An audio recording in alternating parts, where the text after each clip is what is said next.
Episode, we'll confront the chilling reality of pregnancy abductions and the lengths some will go to in their quest for motherhood. We'll dig into the rare but horrific cases of deception, violence, and murder and examine the motivations and psychological forces driving women to commit these unthinkable acts. If ever your life could be a true crime podcast episode, then this podcast is for you. We're about to embark on a roller coaster of emotions, insights, survival, and stories about escape. So buckle up and let the journey begin. Holy moly. All right. Well, I feel for you all coming back to the escape pod today because this story is just not great. The cause is great, though. We're a podcast, yes, escaping all the things. We're great. All the support goes to One Heart, where people are rebuilding their lives after horrific tragedies of their own. I'm Charity. I'm KB. So, what are you escaping this week? Well, I think just overall drama. I was saying last night, I was trying to have a conversation with another adult, and Izzy comes up. She's my youngest, and there's drama. You know, she deals with drama. My other teenage daughter deals with drama. You know, we as adults deal with, and I'm just like, for the love, can people, and can people not just be nice? Like, just be nice. No. But they can't. So that's kind of what I'm escaping is. Grown-ass adults cannot behave I'm half like, the time. And I think trying to also myself not take everything that everybody says too seriously. Like, hurt people on all different levels. And sometimes it's like it has nothing to even do with you. And so I'm trying to teach that to the girls too. You know, like remind them all the time, like, just because your friend pushed you out of the way or whatever. And last night even, we were at one of Izzy's basketball practices, and there were these two little girls, and they were trying to sit in the kind of the same spot. And the one girl was stuck her legs in there. They're on the floor, and the other one's scooting her. She's like, I was sitting here. And the other one's like, well, I'm coming in anyways. And I was like, oh, for the love. Get up, scoot over, or like, stop. But the thing is, Charity, like, I see adults in a different way kind of behave the same way sometimes. Oh, I spent a lot of time on soccer fields. Yeah. Oh, yeah. And it's like, what is that? You know what I mean? So anyway, yes, for the love, be nice. That's what I'm escaping. How about you? Well, I don't know what to call it, but this thing keeps happening. It's happened for years. Mm-hmm. So I started the One Heart Project 8.5 years ago. Yep, I think that's fair. And over the years, I've seen and heard people like take credit for the concept, and like, you know, there's the concept, and a lot of people came together and wanted to do something and blah, blah, blah, blah, blah. But like the intervention and the science and, you know, the programming and all that stuff, this is all brand new. Yeah. And it was all created, right? Yeah. Like researched, like, here's what I think could work. It could have failed. It didn't, thank God. Yeah. But it, you know, and these really random people take credit for it. Up until recently, I always just thought it was flattery. It's just like, they see what we're doing here. Yeah. They see the work and they see the results, and it's just like, okay. It's kind of like, I don't know, what's that? Imitation is the best form of flattery. Yep. Like, it's similar, like along those lines. So I just always took it as flattery. Even with like employees portraying themselves as having had more to do with the creation of the campus, even though like they weren't even in the picture. Right. I just always considered it buy-in, and they were protected and loved it, and, you know, so it was always good. Recently, though, it's hit a whole new level. So one of our employees was in Deadwood, gambling, presumably gambling, probably gambling, sitting next to someone, starts talking about work, and this guy's like, yeah, I helped Charity create One Heart. So he comes to tell me, hey, I met so-and-so. He said he helped you a lot creating One Heart. And I was like, first he had the name wrong. When we finally figured out the guy, I'm like, I didn't even meet that guy till after we were open. Yeah. You're kidding me. This was a guy who's like, you know, whatever, wanted to like contribute, basically. Right. Like, I'm looking for a nonprofit to benefit with this thing, and then I'm like, yeah, mine. Why don't you come check out One Heart? Mm-hmm. That's how that conversation went. And then he never did. Right. So I'm just like, really? Yeah.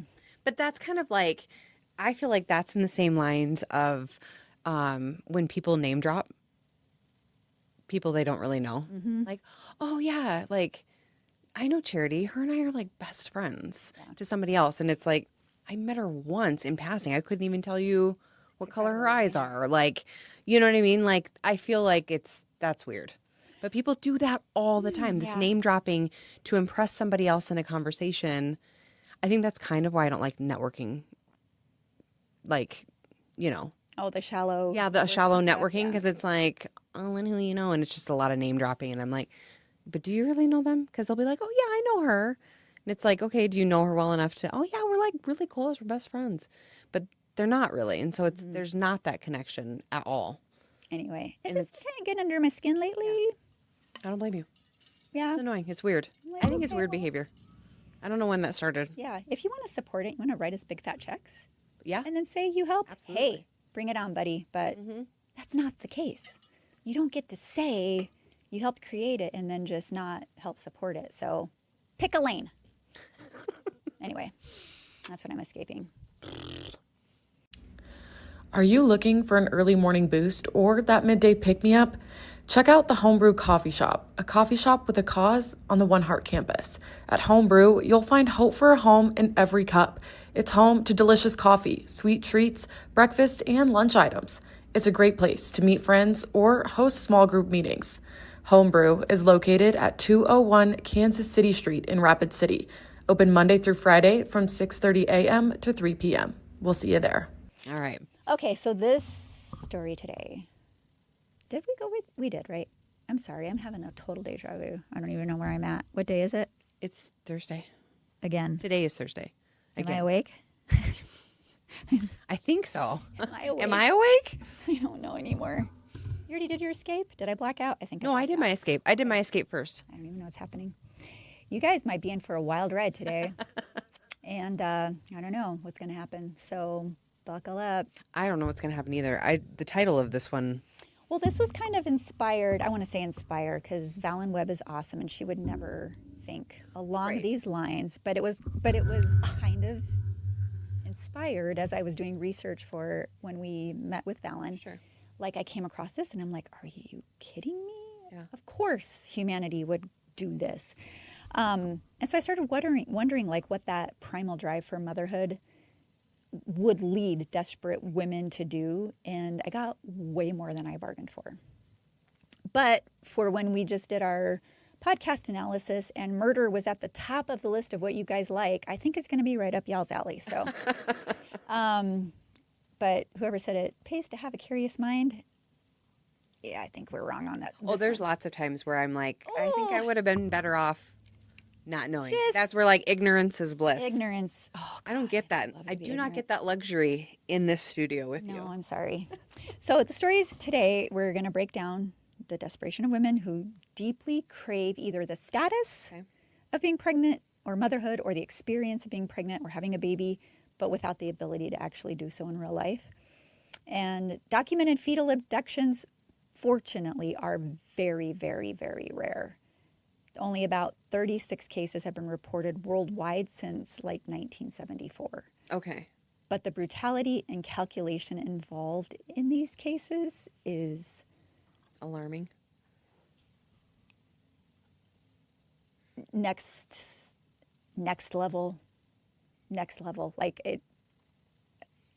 Anyway, I'm probably gonna be speechless if I keep. Yeah, so it's fine. You go. I'm gonna need therapy after this. Okay. Good to know, because that means I'm going to need some too. If you're in the Rapid City area and you have a good I don't. therapist, please email their name to justbecause@escapepod.live. I am in desperate need of a good therapist. Okay. So our first case, these are just going to be shorter cases because they're so awful. I didn't want to like Dive into them deep. Thank go you. deep one. Yeah. Thank you. Okay.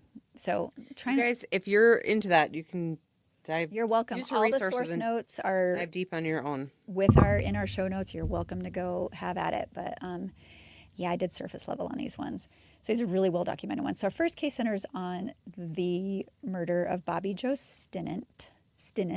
She was a 23-year-old dog breeder in Skidmore, Missouri, 8 months pregnant at the time with her first child, a daughter that she had already picked out a name for, Victoria. The desperate perpetrator in this case is Lisa Marie Montgomery, who was 36, from Melbourne, Kansas. She had spent years fabricating pregnancies to manipulate people around her, Okay. probably to get her needs met. Right. We talk about that all the time here. You know, people do in crisis brain or whatever that disconnect is, do a lot of things to try to get their needs met that those of us who don't have to resort to those tactics would judge as manipulative or whatever. Well, and I remember that one podcast at the beginning that you and Julie did with the lady that was like the older lady, but she acted like way elderly than she actually was. Oh, Dorothea Puente. Yes. And so people were like really catering to her because she was an elderly woman and she was a psycho. Serial killer. Yeah. So Montgomery had been sterilized in her early 20s after having 4 children with her first husband, Carl Bowman, but continued to claim subsequent pregnancies. She had previously used even like fake pregnancies for financial gain, once telling her second husband, Kevin Montgomery, that she needed money for an abortion, which she then took the money and pocketed and did not have the abortion, but she was also never pregnant. Right. She even used a fabricated pregnancy in 2002 to influence a custody battle with him. And these lies were the hallmarks of a pattern driven by this desire for the attention and the sympathy and the control. I mean, these traits often observed in people who are classified as fetal abductors. There is a category, believe it or not. So by spring of 2004, Montgomery is once again claiming to be expecting a baby girl. She presented fabricated ultrasound photos. She used a pillow and loose clothing to simulate a growing belly. She went through a baby shower. She prepared a nursery. Oh my goodness. And as her fake due date approached, the pressure to produce this, manifest this actual baby, like escalated, right? So she's losing her mind trying to figure out how she's going to pull this one off. So she is absolutely desperate. She does not want to be caught in a lie. So she targets Bobby Joe.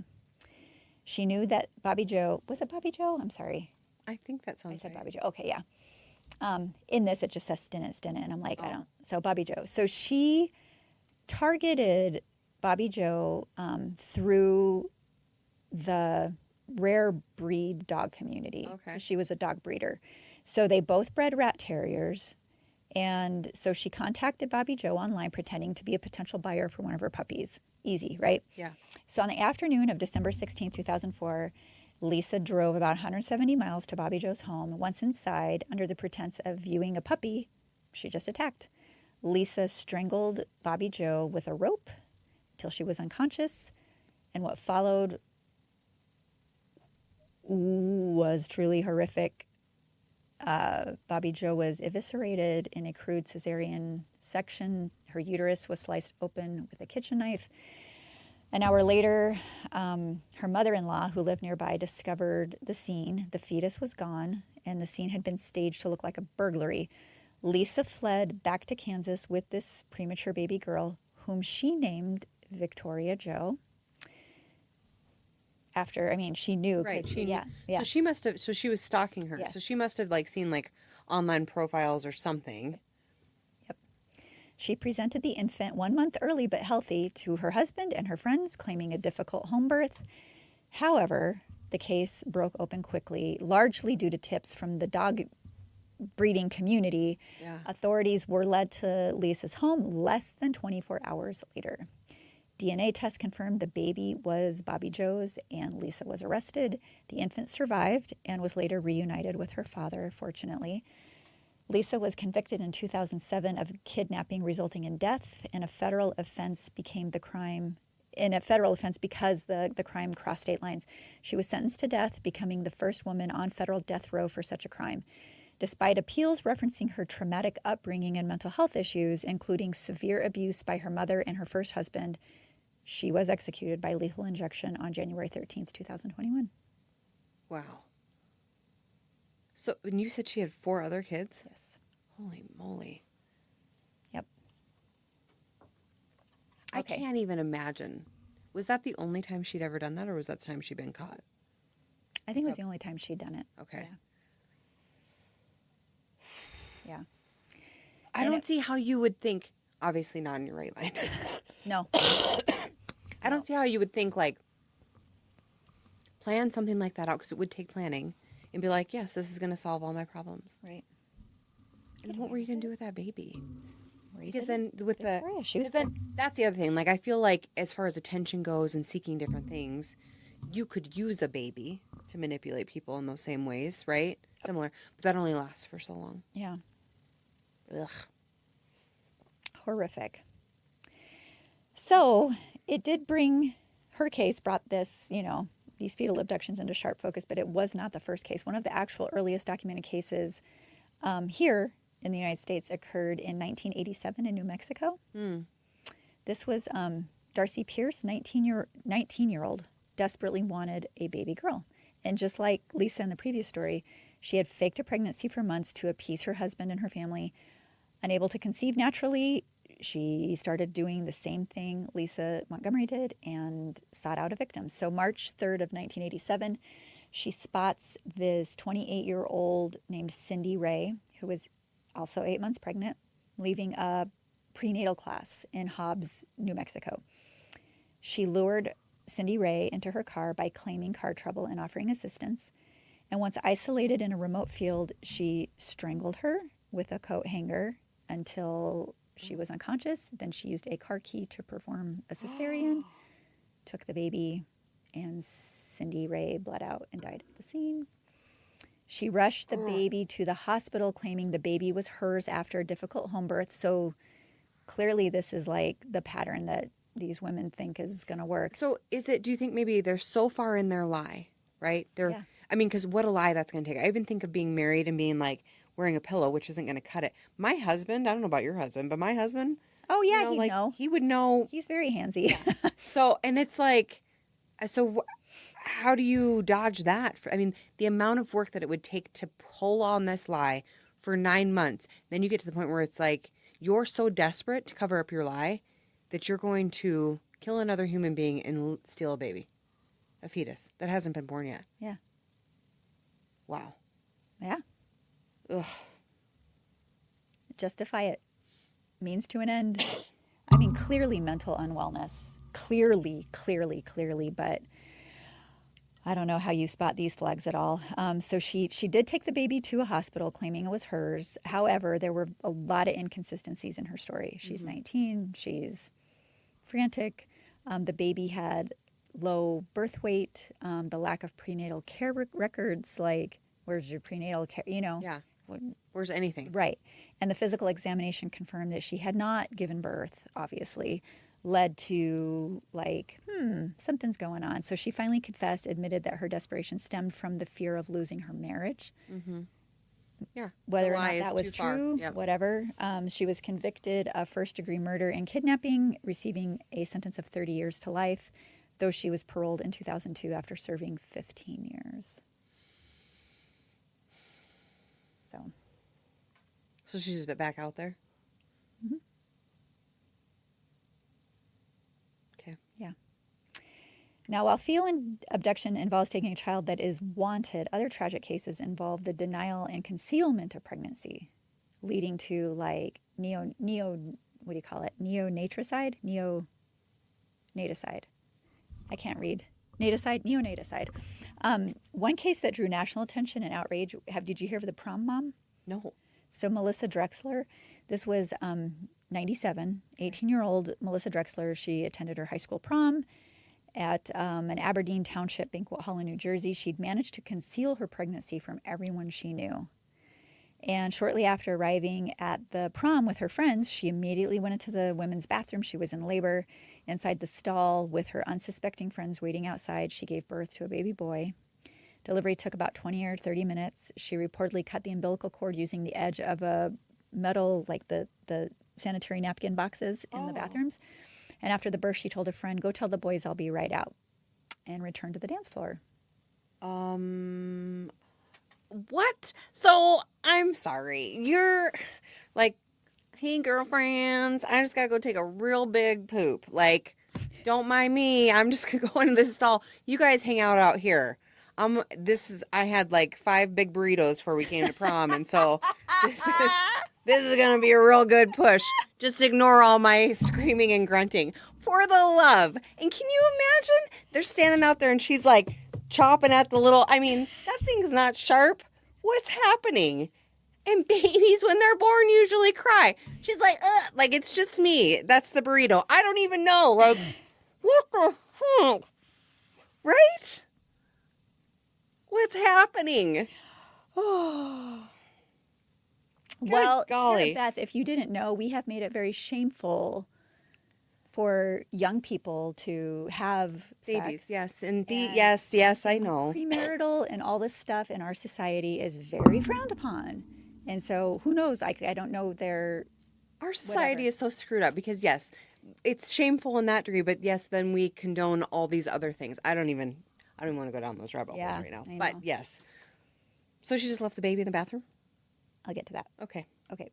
So maintenance workers were called to clean up the blood found in the bathroom stall, and they later discovered a bag in the garbage with the little baby inside. And autopsy revealed that the baby had been born alive, but had either been strangled to death or died by asphyxiation, depending on the source. Blood tests showed that she had no trace of drugs or alcohol in her system. She just she's did hiding not a lie want and wanted this to baby.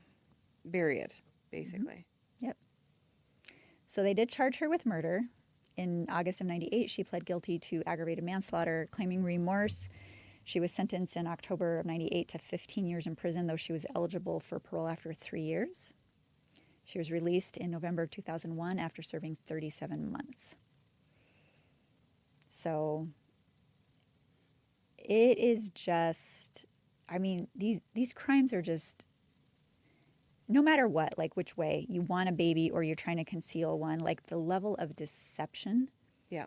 and violence like surrounding, it's too bad like this one, Melissa, couldn't have partnered up with one of the ones who wanted the baby. Right. You know what I mean? Here you And, go. But that's what adoption's for. That's Right, what that whole right. system is set up for, is for people like her, where she's, but she was too scared, embarrassed, full of shit, whatever, all of those feelings tied into one, which made her conceal it because God forbid she tells her parents. It's kind of like, and I think especially in those younger ages where your brain's not fully developed and you can't process things, and maybe even if you're older and you're dealing with this stuff and it's too heavy, you think there are these situations that are so deep and so hard and you're so in there and it's so shameful that you can't get out of it. Yep. And so God forbid you tell someone, a parent who you think is never going to forgive you. or teacher, somebody. Or to somebody. But it's like, guess what? This too shall pass. Mm-hmm. And you're going to be okay. Taking a baby's life or taking someone else's baby to hide your deception is not the answer. Mm-hmm. Whatever you think at the end of that is not the answer. It's like, I remember, this is totally not the same thing, but I'm not going to be able to relate directly to these women, thank goodness. But like, I remember getting F's on my report card. I know. You did? Criminal. Can you believe it? would As never smart as I am. survive that.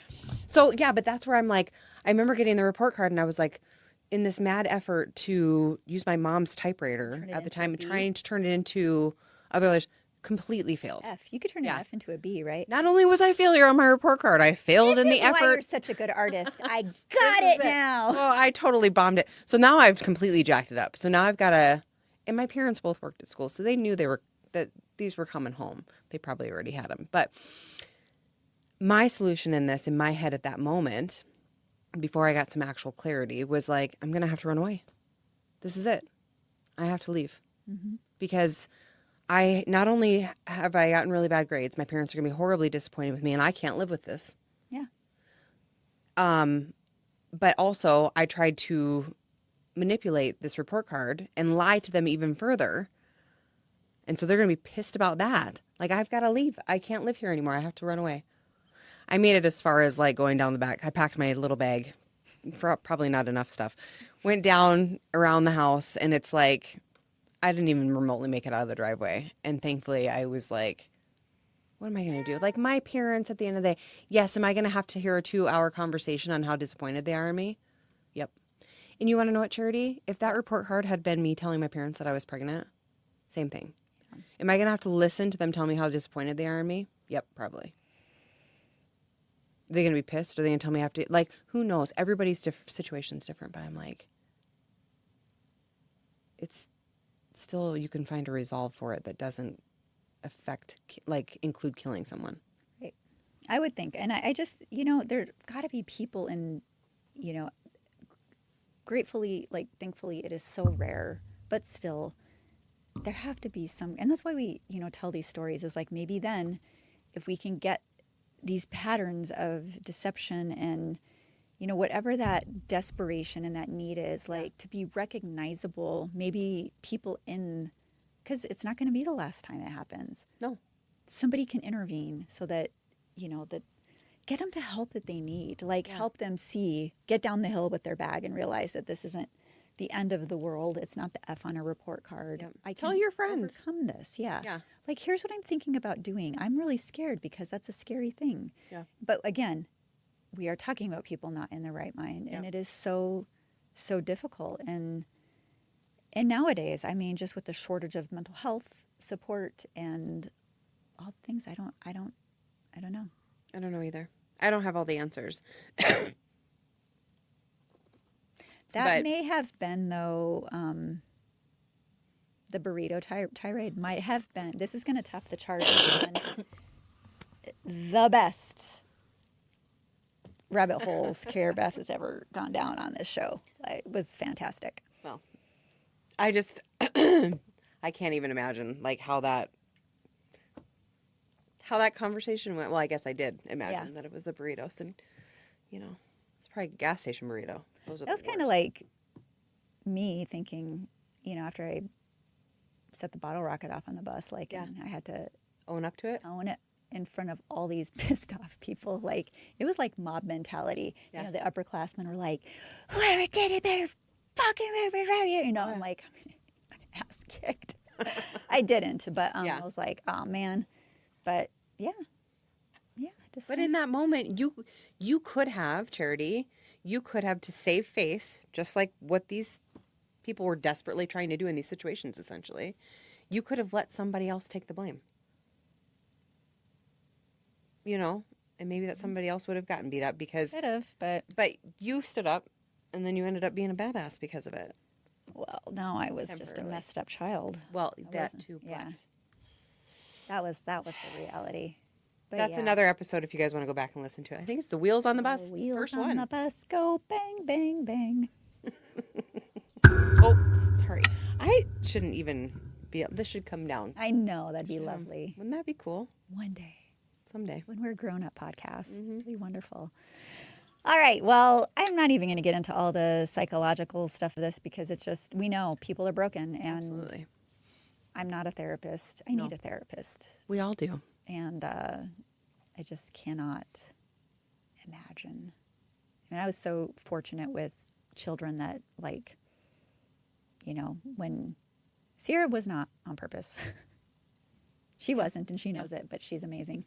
But with our son, she kind of wore me down, and it's like, okay, now I kind of want this baby. And it happened really quick, so I didn't have that, and I've seen friends go through it where they just... all they want is to get pregnant. And it's just, my sister, never could. And it's just, I saw that is really hard. Destroy marriages. I've, seen it. So there is something very,